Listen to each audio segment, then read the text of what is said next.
like I was mentioning a while ago, going to one event and connecting with one person one time, that doesn't really magically make you a new best friend. Right. And so it takes some shared experiences. It takes some shared, a couple of different interactions. And you know, Marissa, you would know from the marketing side of things, you know, I think it's 27 or 28 touches you need to put on some, you know, with somebody before they make a buying decision. I think that relationships are something like that as well.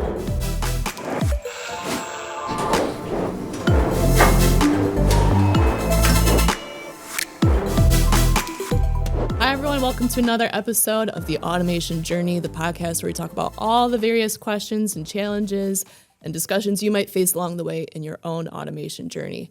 I'm your host, Marissa Dierlam, head of marketing for TGW North America. Joining me today remotely is a very special guest, Nathan Chaney. Welcome to the podcast. Hey, thank you for having me. I don't love having the microphones turned and having to answer questions, but every now and then I like to punish myself and put myself through it. So Thanks for putting me to the test today. Yeah, absolutely. So listeners might know you either from Supply Chaining, the podcast that you host, from your social clubs that you guys run along with Kevin Lawton and others. They might know you as the guy they're always running into at trade shows. You were just at one yesterday. And that's really why I want to talk to you today, is because I think you're someone who's really good at making connections in the supply chain industry. And a lot of people know relationships are important, right? But maybe they don't know how to get into it, or what is the value, where's the best people to find people. So that's kind of what I want to start digging into with you. But to kick things off, I think it'd be interesting for just like the 5-10 people who don't know who you are at this point. Do you mind giving like a little bit of background into your work history and your connection to the supply chain industry? Certainly. I struggled to compress it into a few minutes because there's a lot there, but I'm going to do my best. So I was born and raised in Texas and grew up on a farm. And I think that's really important to kind of mention, because I think that logistics folks kind of come from working with their hands and the physical world. So, you know, but I went to college just doing business administration. Didn't really know what I wanted to do with my life. I'm not one of those folks that had it all figured out very early on. Between sophomore and junior year, I got some advice from a professor there at Tyler Junior College. I asked him, I figured I should go maybe major in something that's a little more specialized than just general business. And he said, there's this new field kind of coming up. It's called logistics. And that one conversation in that hallway with a teacher who I need to go look up who that person was, but they really were the thing that pushed me in this direction of a career that has kept me challenged and fulfilled and has paid the bills and has allowed me now to have fun with supply chain people. And it was all in that one person. I mean, I think you can't put enough emphasis on the people that show up in your lives. Either they were there from day one or they showed up for one day, but they can have such a huge impact, right? So from there, I went and studied logistics and supply chain management. Again, I thought that it was like when I was a kid and I played with toy cars and trucks in the dirt and moving things. And so I was like, that sounds like playing with Legos. That's my jam. So that was really it. Like, it wasn't a lot of calculus that went into it. I actually didn't even consider any other majors or any other focuses. So I feel fortunate because a lot of people will choose something to go to school for or go kind of spend a lot of time and money trying to go pursue and then decide it's not for them. Day one, they're like, oh no. So I feel just really fortunate for that. And sometimes I think about, if I just been pointed toward accounting or HR or something else, pet veterinarian stuff, if I would have been just as passionate at that as well, just because I'm a passionate person about everything I do, we won't be able to know the answer to that unless I go live my life over again. So in college, I had to have a couple of internships. So I had one at Seva and at PepsiCo. And then from there, I got kind of caught in the 3PL world for about 10 years. Did a little bit of everything from the freight forwarding side to LTL to warehouse and distribution to FTL to fleet to backhaul to brokerage. Did kind of everything you can in the 3PL world. Then moved on to the manufacturing world at Texas Instruments, which everyone knows as calculators, but calculators is actually like 1% of their business. The other 99% is semiconductors, computer chips. Okay. They pretty much say if anything has a on and off switch on it, they probably have chips, some TI chips in it. And so did that during like COVID time. I was running their North American distribution center with millions and billions of computer chips. And if anyone remembers, there was a big computer chip shortage at the time. Yeah, I can imagine that's stressful. I was just simply responsible for managing the orders that came into my warehouse. I wasn't really in charge of allocating who gets these chips around the world, who gets to go make their things. I was just, orders came in, let's make sure people and humans are here and not getting each other sick and stuff, and get orders out the door. So from there, I tested my hand at the Silicon Valley self-driving vehicles scene for a bit. Okay. I'm one of those people that just likes to go chase new things that are interesting. And unintentionally, what that allowed me to do is have a lot of very different sort of perspectives and experience working in a lot of different parts of the supply chain world. Not intentionally. I wasn't like thinking I'm going to go have this really great variety of experiences so that one day I can start a podcast and talk to all these people about supply chain things. Totally not intentional. You know, it's kind of just one of those kind of luck things. And so that sort of self-driving vehicles world was my last sort of pit stop in being a W-2 employee. And I felt like I was at a point in time when I had paid off enough debt. I had had enough money in the savings account, and I had enough of a network of people that I could kind of just jump and go find something for me to do with my, for myself working. I don't know what this is going to be, but we're going to go do it. And when I was coming with that, I was coming with what am I going to call this business? And sitting here right here in this office right now, circling around in my chair, looking at the ceiling, trying to figure out what I'm going to call it, came up with supply chainy. Sounded weird and dumb at first, but I wrote it down and I was like, I'll go kind of, check this out with my friends and family, get their feedback and see if it sounds interesting to them. And everyone gave 2 thumbs up, as you might imagine. Now it makes total sense, but at the time it didn't. And so once I kind of created a mission or purpose for what supply chaining will do, everything else from there kind of felt easy and natural. And so, that mission statement is to be a creative, connected, and capable supply chain resource. I love alliteration. I'm sure you do too, Marissa. So once I had that, then I knew everything, all the shiny objects and all the initiatives and things I come up with, as long as they help me to be a creative, connected, and capable supply chain resource, then I'm staying at least somewhat pointed toward the direction I want to be going. And so all the things that I've done since then have all been with that in mind. And that includes the Supply Chain Social Club and all the kind of running around the world being like the Anthony Bourdain of supply chain.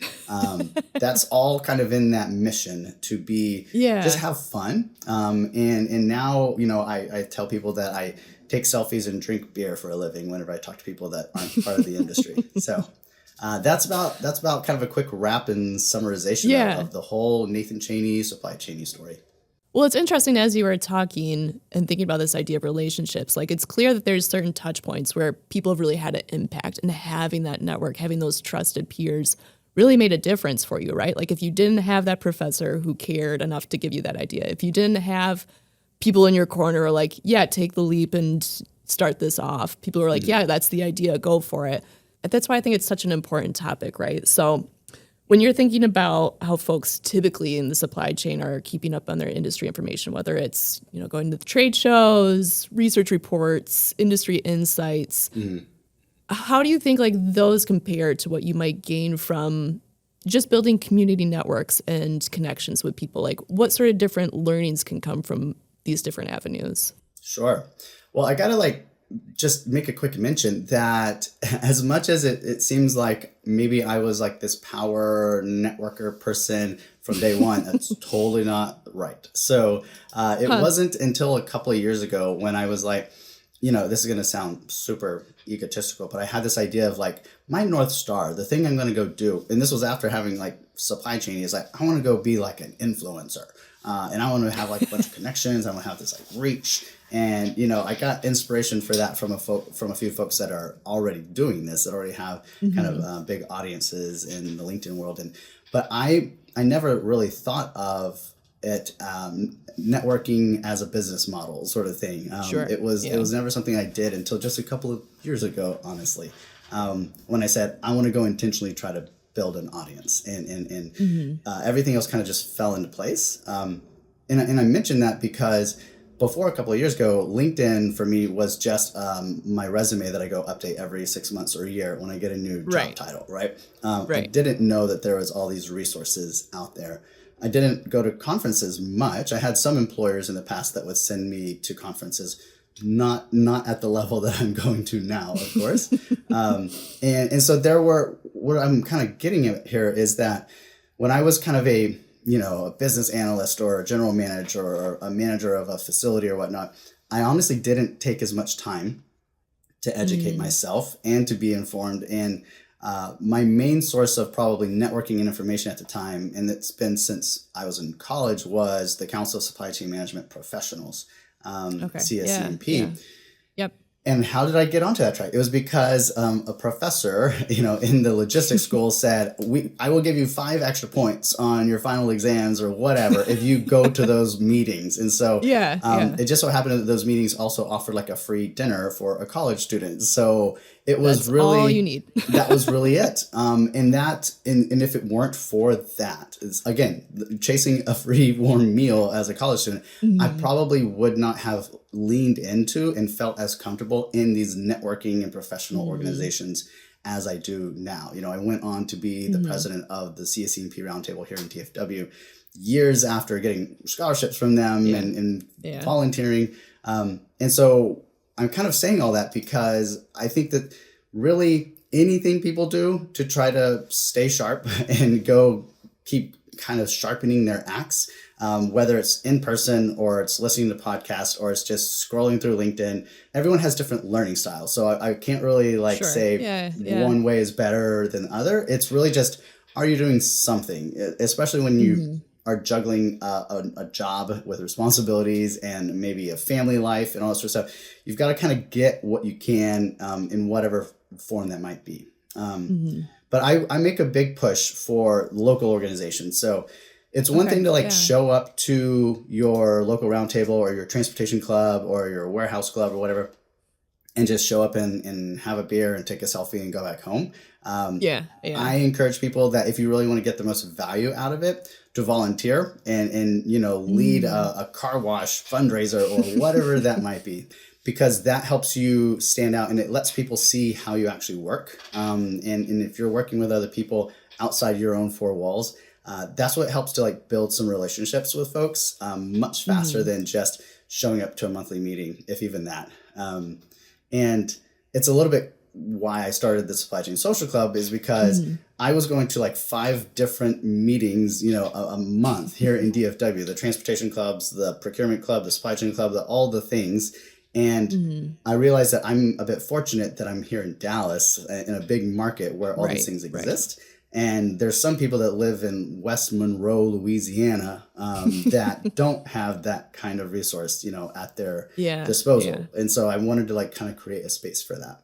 The other thing is I guess I could just put a quick pin in for, learning and developing yourself by listening to podcasts. I mean, I didn't do it a lot myself, honestly. Before I became a podcaster, I listened to one podcast and it was How I Built This. That was my favorite. Okay, nice. That was my jam. It still kind of is, but that's an easy sort of passive way. And there's all kinds of different flavors of them. There's ones that are kind of like this one where there's a topic, you get kind of a subject matter expert, you get to listen to that topic.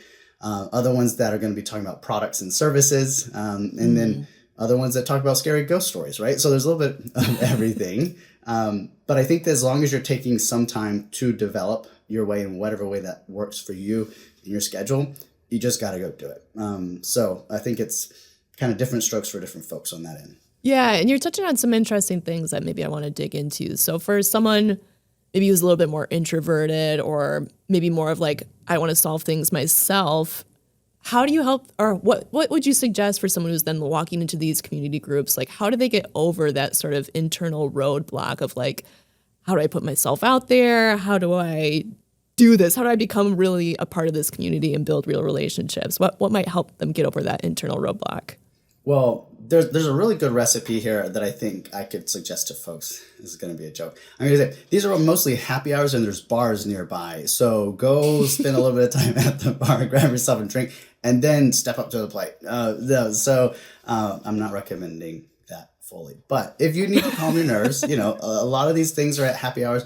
You don't necessarily need to go to like the suit and tie sort of gatherings of folks. Like if there's a particular kind of environment, if you're like more of a relaxed person, especially like kind of based on your question, try to target those things that are at breweries and at the baseball game and stuff that is in a little bit more of a relaxed environment to help make it not seem so stuffy and starch colors and all that sort of stuff. And maybe that can help kind of break down a little bit of that friction that folks might experience, because it just feels a little bit more natural.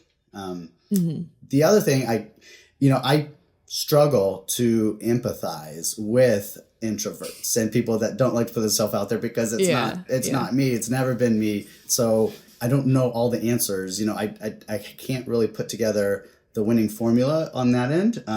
Because I haven't walked in those shoes very well.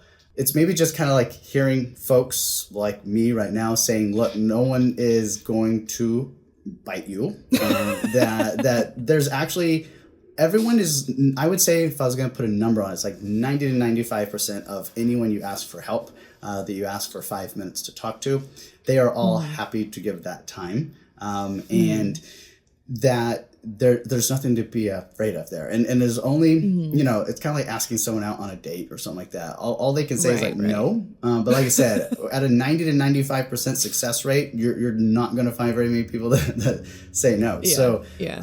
Kind of go for it. Maybe if I was going to give one, it would be everyone has still got a friend, at least. Even the the folks that are just, most shy about this have got at least friends. So kind of maybe have maybe that person is a little more outgoing. Yeah. So have them be your right wing.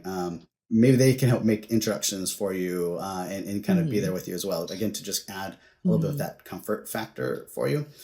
Again, I'm kind of grasping at straws here because this is it's not my area of expertise, So do you have any ideas, any suggestions from your side? No, because I think I'm more introverted, but I like what you're saying. I think it's just like, you just have to give it one try, right? Because once you do it once, you realize, okay, like you said, most of the time they say yes. Like, I'm happy to talk to you. And then as soon as they start talking, you're like, oh, well, I'll also start talking then. And, just kind of naturally builds from there. I think it's just like, you got to do it once and then you start to feel a little bit more comfortable doing it. Yeah. I feel like there's maybe other industries that you can get away with not being good at networking and connecting with people, but in the business world, it's something you are going to definitely kind of need to master to some degree. And obviously, depending on what role you're in, I feel like if you're in accounting, maybe you don't need to worry about being a really great networker, but you just love your numbers. Yes, yeah, they bring you comfort. Yes. So how would you then talk about like building long-lasting, trusting relationships? So it's not always like you're going to the bar, to the social club, and you're asking one person a question and then like, okay, walking away and it feels really one-sided, or like, I don't feel like I can go to that person again in the future. So what are your thoughts on how to build like lasting two-way relationships? And so it's not just a LinkedIn connection or someone you see once a year, but it's someone who becomes like a trusted peer. So if I reflect on my own experience there, it's kind of at this point of my career, I feel like I'm mostly just in the relationship business. And I realize that maybe people in sales could probably say that. I think that probably in the business world, sales is the most relationship driven side of things. But I believe that you have to have a little bit, a few times at bat with that other person. It's like I was mentioning a while ago, going to one event and connecting with one person one time, that doesn't really magically make you a new best friend. Right. And so it takes some shared experiences. It takes some shared, a couple of different interactions. And Marissa, you would know from the marketing side of things, I think it's 27 or 28 touches you need to put on some, with somebody before they make a buying decision. I think that relationships are something like that as well. Like you cannot meet someone for 30 minutes one time and then give them a ring 3 weeks later and ask them for a job. Right. Or a recommendation or, hey, what do you think about this TMS or whatever that might be, right? That it takes a couple of interactions, I think, to build that. I think there's also the idea that you can prime the pump a little bit in that relationship by offering to give value early on. And I had a boss that was not the world's best boss in the past, but there's one thing that he said that stuck with me and will stick with me for forever. And it was at the end of a call when I was interviewing, and he said, "Is there anything I can do for you?"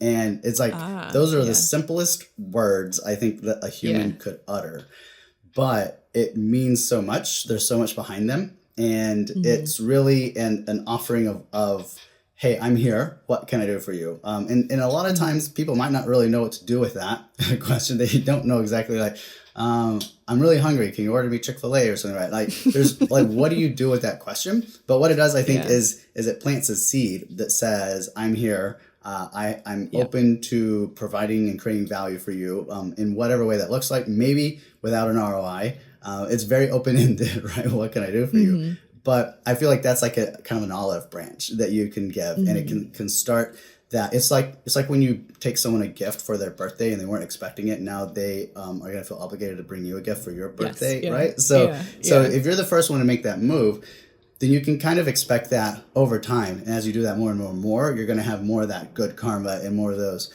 birthday presents coming back your direction too. Yeah, and I like how simple that is, because I mean, we were just talking about how someone who's maybe a little bit more shy or introverted. Like that's such a simple, small way to start planting seeds with people that doesn't feel really burdensome or like, oh no, what's going to happen, you know? Just be ready. I mean, you don't know what the answer could be. So just, right. It could show up a week later of, hey, I'm applying for a job at your company. Can you introduce me to the hiring manager? Like I need to sell some stuff to your company. Can you introduce me to your VP or something, right? So it could be a big ask, but the idea is hopefully you're probably not at that point of the relationship just yet. So it should be like something small. You kind of build up to those bigger asks and those bigger exchanges of value over time. And I would say also, I just make a point here that these things don't necessarily need to happen in person. You can build relationships virtually. And I'd like to share kind of the story of my co-founder for Supply Chain Social Club, Chris Pride. He and I met virtually during COVID time when we were basically all doing these virtual networking events across the country. And he's in Chicago and I was in Dallas. And over the course of a couple of years, during kind of the COVID time and everything being shut down, we built a relationship as me being the president of CSCP in Dallas, he was president in Chicago. And so we just interacted many times and had a lot of conversations similar to what we're having now. And the very first time that I met him in person, which was at ProMat in Chicago, like 2 years ago, we ate at a White Castle one night, and I asked him if he wanted to be the co-founder for Supply Chain Social Club. And so it was a relationship built virtually over microphones and cameras like this over a number of years that still resulted in us realizing that we have this kind of common interest and that we get along together really well, and that we can actually go do something together and kind of in the real world. But all the foundation for that was laid virtually. So, it doesn't need to really be in person. Yeah. I think one way I want to take this conversation a little bit further is, what do you feel like are some of the really important conversations that can happen, whether it's online in communities or in person at some of these clubs that you've been talking about? What do you typically hear people swapping in terms of learnings, or what are people typically trying to learn from each other? Well, it's a little bit like what you don't get in traditional media and such. It's the kind of unfiltered, raw stuff that people don't say out loud usually, right? And you've got to get to that point. You've got to make someone feel comfortable. It's the person who's sharing this and communicating some maybe things that aren't well known or things that they don't talk about every day with their family and friends and whatnot. A bad day at the office, a shipment gone wrong, a bad purchasing decision with something. those things you aren't going to necessarily hear them, within the first hour of meeting somebody. Right. So that person's got to feel comfortable sharing. And then you, as the receiver of that communication, kind of have to put yourself in a position that you feel like that person feels comfortable sharing that information, Right. that you're not Yeah, going to you judge, need to you're not be going to tell trusted, people, you're yeah, not going to, and so it kind of takes both sides. But I think that's just where like chemistry in relationships happen. You can look someone eye to eye, or camera to camera, I guess, and just kind of build a little bit of comfort in being vulnerable with folks. And when you can get to that, magic can happen. You kind of asked me about what kinds of conversations people are having. I think it spans the gamut. I think it's everything. Yeah. I would just share one thing though, which is most of all the jobs that I ever had, and as I mentioned earlier, I kind of moved around companies and positions, that I never really did any interviews. And it was because it was all from having built a relationship with these people through different networking associations and things, that it was really just a simple ask of, hey, I would like to, I'm considering working there. And then the red carpet rolls out. Right. And then, and so if you're kind of doing it right, I haven't applied for a job or done a real, job interview, even when I was working, since I was like my first job in college. And so, and that was, fortunately, that was because of being associated with CSCMP and always having this network of people. And then from there, getting myself involved in all the other organizations that have anything to do with supply chain, right? And so if you do that right, you never really have to worry about a job. It kind of reduced the stress level on me as, a general manager for a 3PL facility, knowing that if I burn this place down, as long as I don't make front page news that I burned the whole place down, I've got a network that I can go call on tomorrow. And so it kind of helps you sleep a little bit better at night, I think. I think there's also, there's just the, hey, what is going on with your, sort of HR and hiring practices? What struggles are you having over there at your operation that you can just kind of sympathize and hear what other people are going through, share some stuff, and share horror stories. Yes. And those are the things that you don't hear as much in normal media or scrolling through LinkedIn. Right. And so I think those are the kinds of conversations that are happening between peers at whatever kind of forums you might be finding folks talking together. So let's talk a little bit more about Supply Chain Social Club. Okay. What is your favorite thing about being kind of the co-founder of this and being a facilitator for lots of different people to connect? Well, it feels like a natural. It's very natural. So when it comes to the kinds of people in the world, there's those people that just like to always host parties and bring people together, and that I've realized is me, and I preferred doing that. I preferred, and the whole like model that I built for Supply Chain Social Club was for it to be virtual, because as I've mentioned, there are these associations and clubs and stuff that bring people together physically. And so I was like, I want to be the virtual resource and way that people that live in the middle of nowheres, people who got like 10 kids and they all have soccer practice every night and all that sort of stuff, that there's a solution for them. There's somewhere for them to go. And bringing people together helps bring me joy. And it does obviously help with business building and all sorts of stuff. But I'm not smart enough to connect all those dots, but it does help. Obviously, you're reaching your network and having an impact on other people's lives. A lot of folks have said they've gotten jobs, that they've gotten business, that they've made new friendships and all sorts of stuff coming to Supply Chain Social Club events.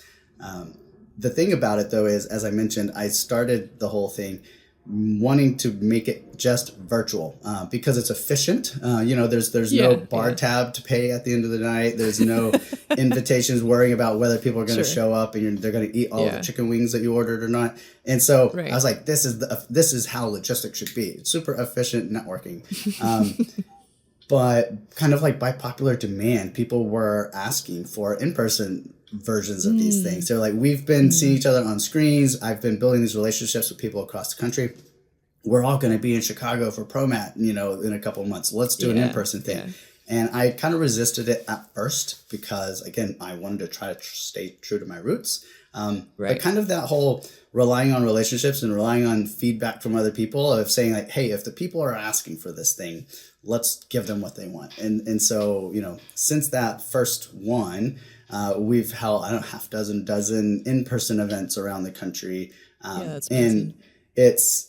And I just had one in Nigeria, I guess, a couple of weeks ago. Really? That's crazy. Yeah. So it's a thing, if you're the kind of person that just likes organizing parties, and it's very low key. Like, again, I'm not a big fan of like really formal sort of gatherings. I just want to put people in the rooms together, whether they're virtual or in person, and just let the magic happen from there. Conversations and those kind of serendipitous connections that you make, those things can take you so many crazy places. Yeah, that's great. Well, this has been a really interesting conversation. Again, thank you for joining us. Maybe one question to try to wrap this up, make it really tangible. Okay. So for someone who feels like really head down in their work, super focused, super busy, trying to get orders out the door, what is maybe one or two simple things that they could do in the next week to work on building more relationships and building up their network? Yeah. I think that kind of like a little bit like in the sales world, you talk about the lowest cost customer is the one that you already have. Yeah. So stay a little bit up to date with the relationships you've had in the past. And so, maybe scroll through your text messages from like 6 months ago or more, like people that you haven't texted with in 6 months. And just, I really like doing this. I don't do it intentionally. It just happens. But it's like, hey, I saw something today that reminded me of you.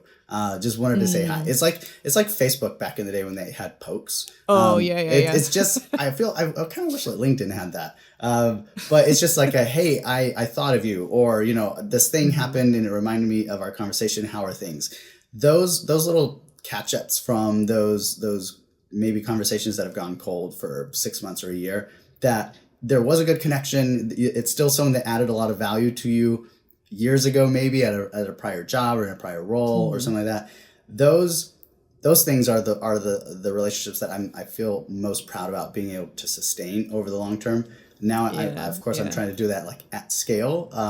But those long-term relationships that you've kept for a long time have a lot of value because there's context and they've known you, you've built this credibility, and it's gone over time. It's like wine. It gets better over time. And there's more power in it. So I would say if someone's going to walk away from this conversation with an action, it's go find someone you haven't connected with in a while. Just drop them a quick note. Doesn't need to be with any sort of agenda or whatnot. But it's someone that mattered to you, and just don't let that relationship fade away. Yeah, that's really great. I appreciate that because I think we've talked a lot about building new relationships, but it's really important to also think about, okay, what do you have in your back pocket already that maybe just needs to be, reestablished or further invigorated so you can build that long-term trust and relationship. Yeah. Well, awesome. Thank you so much for your time. I really appreciate this conversation. And I really appreciate how much you're doing connecting people. That's something we also care about, and it's why we've started hosting our own campfire talks and events like that, because it is, I think, such an important way to learn and grow, sharpen your axe, like you said. So thanks again for your time. I really appreciate it. You're very welcome.